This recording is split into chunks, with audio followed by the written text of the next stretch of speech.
the 7 different types of rest. And I often think with Mental Health Awareness Week happening this week, how often do we suffer mentally because we're not taking the right kind of rest? So we'd love for you to unpack the 7 different types. Yeah, this is something I came across myself. I was developing a course for South Pacific Bible College next year, self-care and spiritual development. And as I Ooh. was doing that, I came, this really important topic of 7 types of rest. So a lady called Dr. Saundra Dalton-Smith, who's actually a Christian medical doctor, she noticed that she was dealing with people that they would complain about fatigue, but sleep wouldn't always fix the problem. And so she did some digging and she found out, well, that's probably because there's not just a sleep, a physical rest bucket. We have at least 7 buckets, like you guys said. Physical is 1, mental, social, emotional, spiritual, sensory, and creative. Wow. And if those buckets are not refilled, we become depleted, right? So, and that has effects across the rest of we're a whole person, and any of these depletions have an effect elsewhere. So what can that look like? Some people may be wondering, am I one of those, is my bucket depleted? Well, maybe see if this is you, if this helps. Physical depletion can look at burning out or passing out, literally passing out.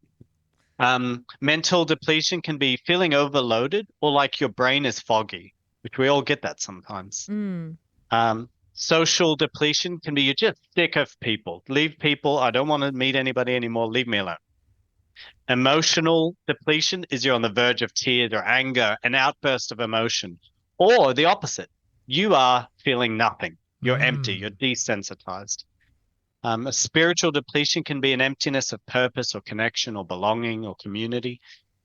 Sensory depletion, you're overstimulated. We all talked about Zoom fatigue. Remember that back in back in COVID?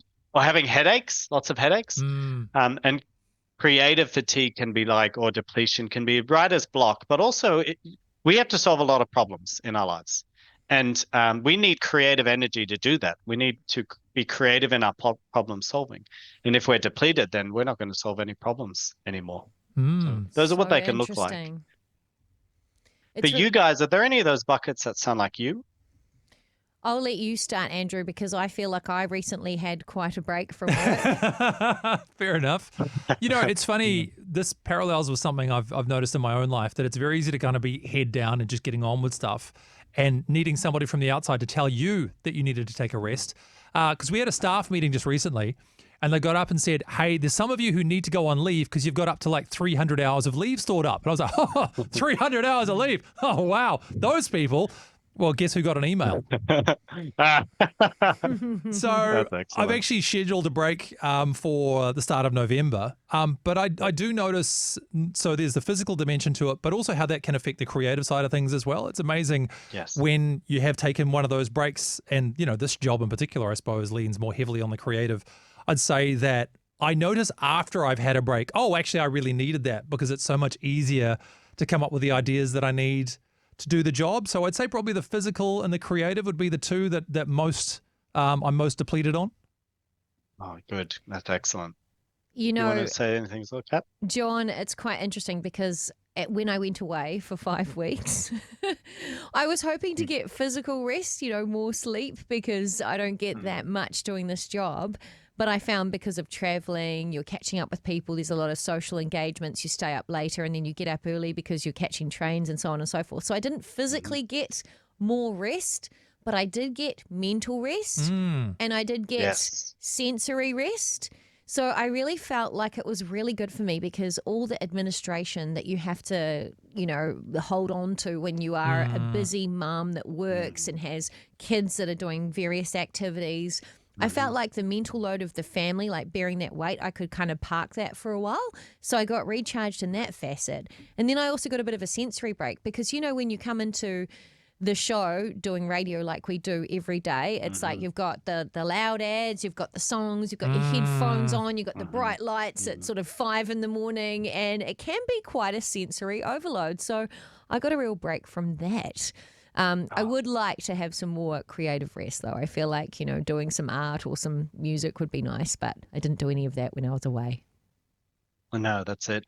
We're going to come back to a couple of those. There's really good things there about using buckets to refill other buckets and kind of overstimulation. And so we can talk about that as well, this replenishment. For me, it's mental rest. I need that. I've got a lot of tasks, a lot of to-do lists, and I think a lot of us listening can probably resonate with that in our own way with what you each have said, what I've said. Somebody probably it's the alarm bells in their mind and they're thinking, what do I do about this? So why don't we talk about that as well? John, I love that you've started to unpack this. I mean, I can imagine a lot of people are finding themselves a little bit worn out. So where do they start with evaluating, what they're lacking and then how they can get more of it? Yeah, there's so Dr. Sandra Dalton-Smith, she's the one who talked about this. She's actually put up a quiz online, restquiz.com. That's it, restquiz.com. You can go in there and identify the area of highest depletion. So that's a good place to begin.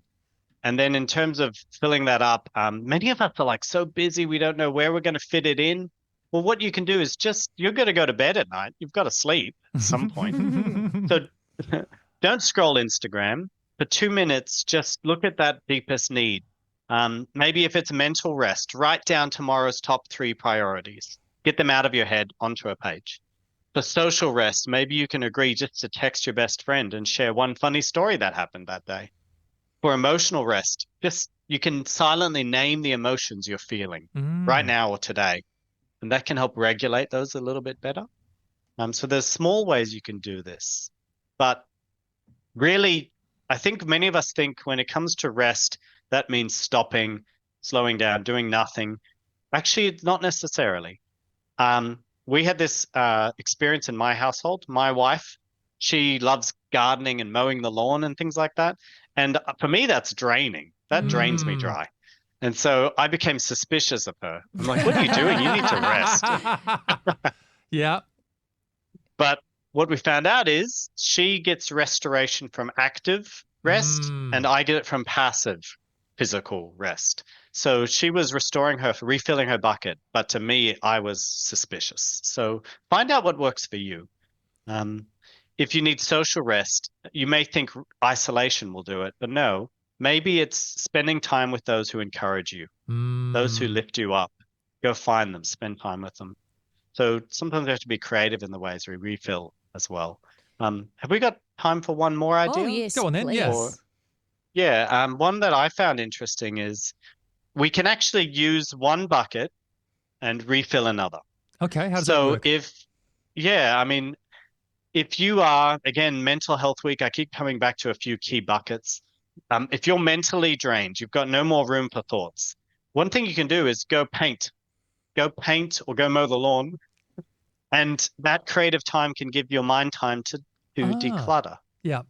So you work on one thing while replenishing another. I like love the sound cooking. of that. You go. I like the sound of that. I don't like the sound of cooking because that's become a job in my household, but I like the sound of painting and like letting the mind just not think about anything else.